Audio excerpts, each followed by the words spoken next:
Montgomery's death. Over the last 3 years, the FBI has remained tireless in our efforts to seek justice for Walker. Today, I can say we got him. In 2025, the FBI announced Operation Artemis, a global operation to combat financially motivated sextortion schemes originating out of Nigeria.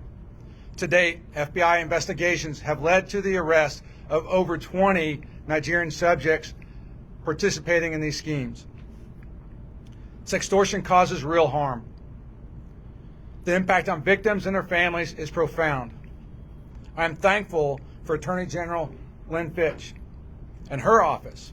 She recognized a gap in the state law and she drew a line in the sand. She and her team worked tirelessly with the legislature on the passage of Walker's Law. Criminals often believe operating behind screens, using anonymous accounts, and across international borders will remove them from the reach of justice. They are wrong. Crossing international borders, whether physically or virtually, does not and will never provide an escape from accountability. No one who targets victims, whether through digital means or across borders, should believe they can evade justice. While criminal activity does step across international borders, while it does not stop at international borders, neither does law enforcement's cooperation. This case required cooperation across federal, state, local, and international partners, demonstrating how unified law enforcement efforts can overcome geographic and jurisdictional barriers. I also want to recognize the valued partnership and assistance of Nigeria's Economic and Financial Crimes Commission. Their collaboration was instrumental in the progress of this investigation. It reflects the strength of our shared commitment to protect victims and uphold the rule of law.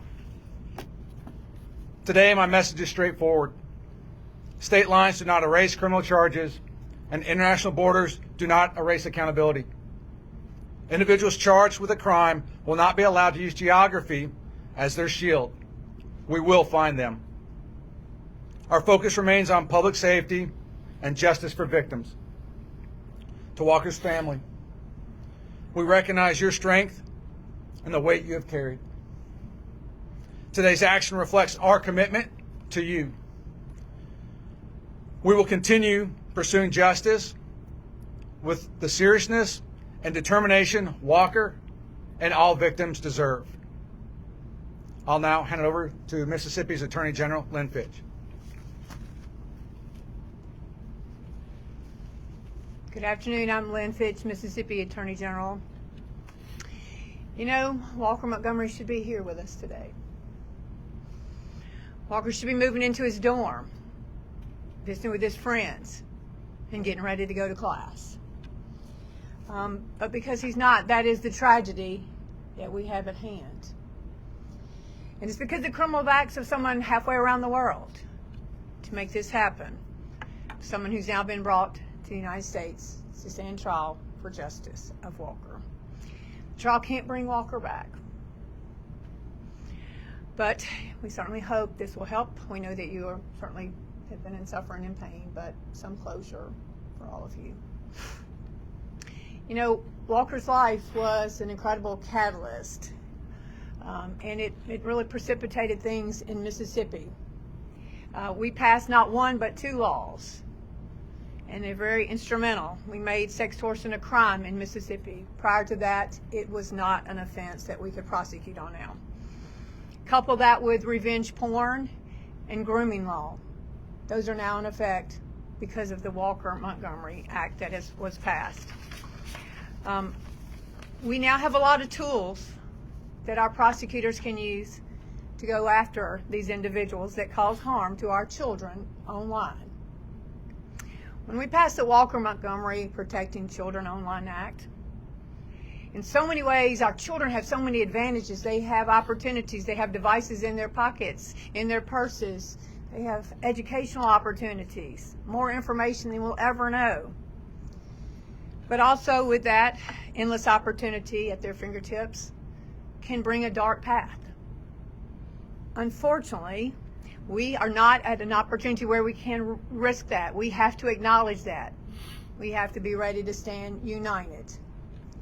These same devices that have such great opportunities also bring great harm and mental harm to our children. They're being warped by algorithms that lead them down very dark paths and journeys. They're being cut off from their true connection to their friends, their true connection to their family by these devices. And they are continually introducing them to predators at any given opportunity. You know, parents are up against the best engineers in the business, with the largest companies, with the deep pockets, paying the best lawyers that they can afford. So it's not a fair fight, but we're going to keep fighting.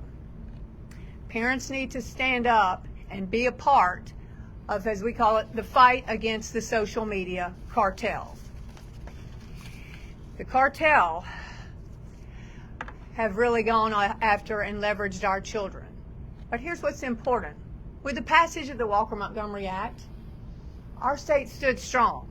And now we require social media companies to age gate, to verify the age of these children. We require parental consent so that our parents acknowledge what their children are seeing. We employed harm mitigation, so if these social media companies are harming our children, they need to be ready because we will go after them. NetChoice is the industry group. They sued us day one when the Walker-Montgomery Act went into effect. I'll tell you, we're winning. We're fighting, we're in court, and we're going to continue to win because it's the right thing to do. You know, the industry's starting to buckle now because they understand we're coming after them. They understand the harm that they are doing to our children every day. 2 months ago, we reached a groundbreaking settlement with Roblox. Roblox is also a social media platform. We got age gating, age verification, parental consent, all the things that we asked in the Walker-Montgomery Act, we got in Roblox. Certainly now we'll block adults from getting to our teens. We'll have age-appropriate content that our children will see. Turn off those notifications that come all night long to our children in default settings so they can't personalize this any longer. This week we had another truly landmark victory as we go after the social media cartel. Just a few days ago, we settled with Meta. Same requirements, again, that we asked for in Walker's Law. We achieved those. We also achieved other things, like only 2 hours can your child be on this social media platform. And they'll have definite pauses so they cannot continue to mindlessly scroll. We think that's an important factor for our children.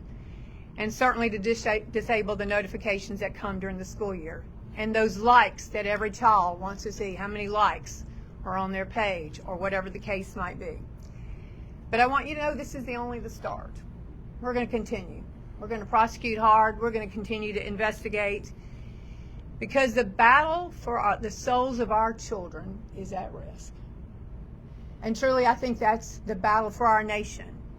And in Mississippi, we're going to continue to stand strong. We're going to protect our children. We're going to hold them accountable and make them transparent. And we're going to always honor Walker. Thank you.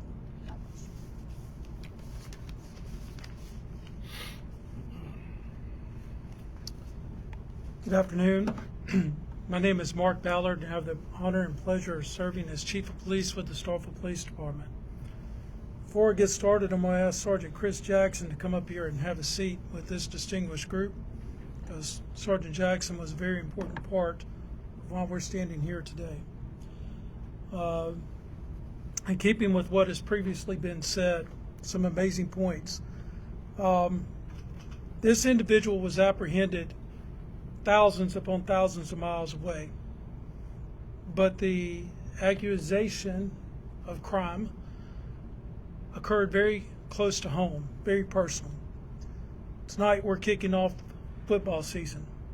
It wasn't that long ago that Brian and I were in the same stands watching our football teams as they're doing all across America tonight and for next Friday night compete without realizing that a very real threat from thousands upon thousands of miles away could be in the bedrooms, in the living rooms of our home.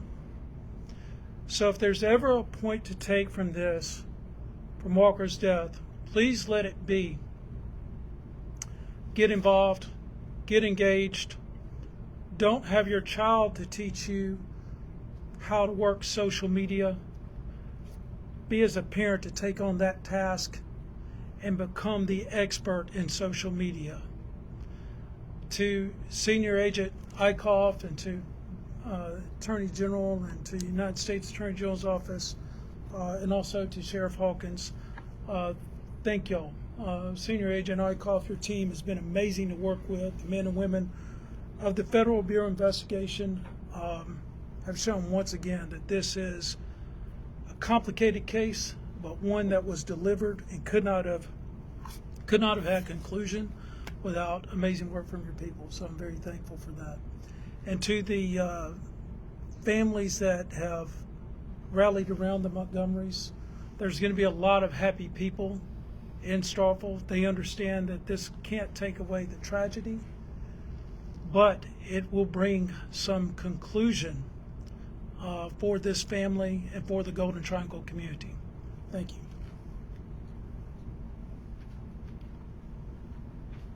Good afternoon. I'm Eddie Hawkins, and I'm the sheriff in Lowndes County. I just want to echo what everybody has said. This couldn't have happened without the partnerships that we have with our local, state, and federal partners. The federal partners that we have had the reach of the long arm of the law to be able to reach out and apprehend this suspect and bring him to justice. And we couldn't have done it without y'all. And I appreciate everything y'all done. This is a tragedy that will never go away. But by bringing this suspect to justice, it might prevent another family from going through the same thing that the Montgomerys have.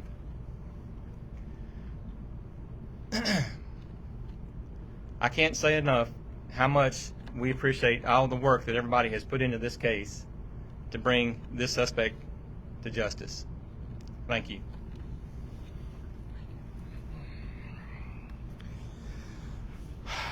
Oh boy.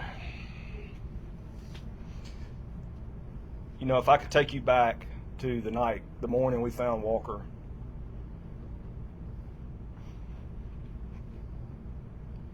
it's a hard thing to remember. I bring that up because I think it's important we do remember.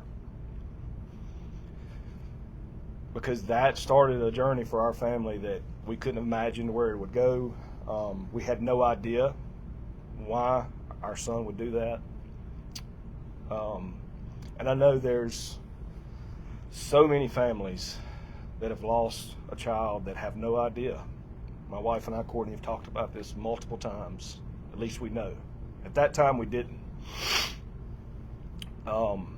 And to be standing here today among some of the most important people in our state and our country, and Walker's name being elevated to make a difference it's a blessing. It's hard to imagine a blessing in this type of environment, but it is. And so if I was to go forward 5 or 6 weeks when we found out what really happened to Walker, if you'd have said, Brian, what are the odds that we ever find the man responsible for this tragedy isn't enough. 1 in a million wouldn't have been close. And there's so many people to thank that I'm not going to start. There's so many people. I'll tell you that something I go back to over and over again. Tremendous talent, tremendous dedication, tremendous commitment. But I saw over and over and over how the Holy Spirit through Christ Jesus stepped in to this process and offered up the next step. Remain committed. Continue to encourage. Over and over and over.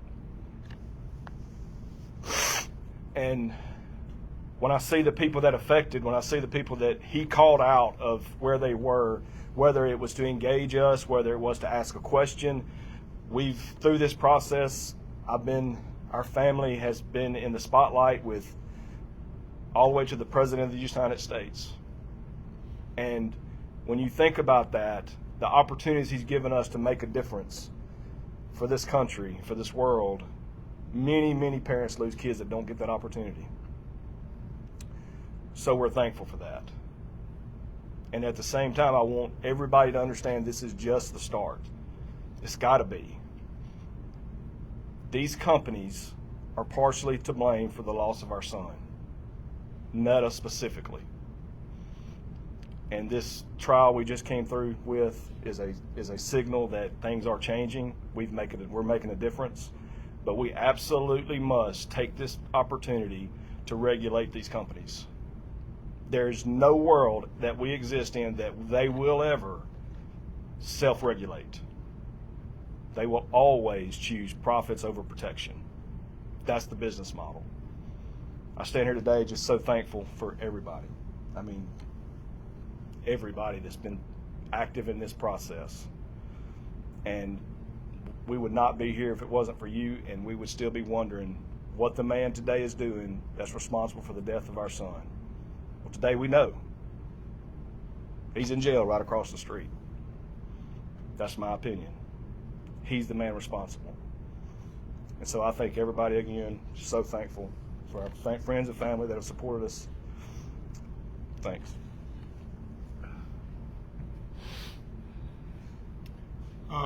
We'll open it up for questions if anybody has any. So I'd like to start with Chief Ballard and Sheriff Hawkins. Obviously, in my career, I can't remember a time that there was something like this where it was traced to like this was out of the country and there was any hope at all of ever finding or much less bringing the person who did it to justice. What does it feel like to be standing here today and y'all had these resources available to you to make this happen for the family? For me personally, this is very special. Like I said, I didn't know Brian even though we sat in the same bleachers. There were circumstances there where I knew Walker. My son was a senior when he was a young man. We had the training, we had the knowledge to know that the threat was going on. So when this tragedy happened to Walker, again going back to relationships and what was stressed, Eddie and I, Sheriff Hawkins and I, used to serve on the same shift together. We know each other. And I was very thankful when we made the call to Sheriff Hawkins, said, hey, look, we'd like to look into it. And he said, absolutely. And it took a positive step from there. You're right. If you go into thinking these limitations and find reasons why not to charge, why not to prosecute, there were 1,000 of them. But this team leaned forward and said, we'll find a way, and we did so. Well, for me, this is how it's supposed to work. Working with our federal partners, having the investigators with their knowledge and their skill level, being able to investigate this case, track this person down, and bring him to justice. That doesn't happen every day. And with somebody that's outside of the country, to bring him back here, it's awesome.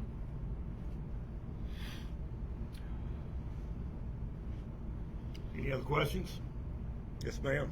So I realize there's a whole lot about what you guys did to find him that you can't talk about, but can you talk about from the time you actually said, hey, this is the guy, we got him, to the time you were able to bring him here? What was the time lapse in that? So to be mindful of the actual techniques and investigation, I'll just comment to the timeline. So roughly 7 months from when Walker passed to when we were able to get the indictment was filled with the collaboration that has been talked about up here. And I often tell my office and our partners and the public, no one agency can be successful to accomplish your mission to protect the American people, protect Mississippians, protect your community on our own. It's only through the collaboration, the partnership at all levels, federal, state, and local, and with the community, that we can have the impact to address the crimes that are occurring and prevent crimes that might occur if we do not come together and do not address those crimes. So then, after we got the indictment, it's been roughly a 3-year period to get from when we had the initial application for extradition to get to the point now where we're able to extradite him from Nigeria here to the United States. Yes, ma'am. For Walker's family, you touched on it a little bit, but what's your message to other families that are going through what you guys have gone through when it comes to the fact that actually you can fund the person responsible and that you've got the power of the U.S. government behind you? Yeah, just be diligent. I would say continue to call, continue to talk, continue to worry. I've been quite a worrywart. My family's been quite a worrywart to anybody that we can talk to. Continue to, my prayer from the beginning was that God would bring this to a conclusion. And I would just say for us, faith has played such a tremendous role in this process. I can't overemphasize that. And God was faithful. I would like to leave a question to the FBI. Yes. So, with this case, do you believe it's an isolated incident, or do you believe that these are chained together in some way? Specifically, the 20 other Nigerian cases. Is this like a group, or is it separate actors that just so happen to be from these areas? So I'll talk about it in more broad sense. I wouldn't want to go to potential connections that go into potential investigative areas. What we can comment to is what we've seen in terms of the increase of sextortion. And you've just heard recent weeks from the president and the director about the historic decline in violent crimes across our country. Unfortunately, those numbers do not apply to sextortion. We're only seeing sextortion continue to grow. From 24 to 25, we saw it go from roughly 50,000 complaints to 75,000+ complaints. A 50% increase of complaints of sextortion. Over 60% of those are being worked back to Nigerian-based IP addresses. So for us, as the FBI, as law enforcement, it is critical that we first talk to our communities, talk to the families, bring this awareness, because it's only growing. The perpetrators are overseas. It's difficult for us to affect them at scale. And while we will work the cases that we work, we still have to try and protect people from these predators. So we at the FBI, particularly here in Mississippi, but I know across the country, are actively engaging across the states, across our communities, to bring awareness to these crimes, to these predators. And there's talk about the platforms and from the lawsuits, the restrictions that are now being put in place. That's a start. But it begins in the home with the parents being parents, protecting our kids, understanding what the threats are facing our kids, the mediums that are being used to target our kids, and how to protect them while they're using their phones or using the computer when they're online. For us here in Mississippi, we were actively setting up, we call them town halls, or large engagement, where we're trying to connect with the community, specifically the parents and the kids, and not just about sextortion, but all things that are targeting our youth. So violent crimes against our children, sextortion being one. But sextortion is actually the entree into what we are now seeing a global increase of relative to the nihilistic violent extremism. Most people over here or attribute to them as a group called 764. And they start trying to exploit our children through the traditional extortion schemes. But that's only the beginning of what they're trying to do, because they're not driven by that predilection or specifically by the financial motivations behind what we see in sextortion. They're driven toward an ideology to undermine our society. And so we work to help people and parents and kids to understand what that continuum is, to go from those traditional crimes against children to then the movement and the continuum of violence, of self-harm, harm against animals, harms against your family, harm against others.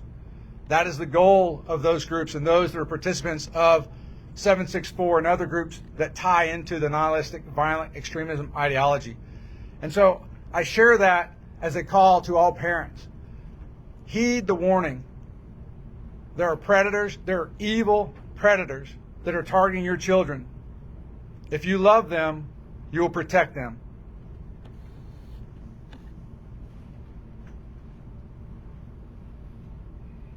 Any other questions?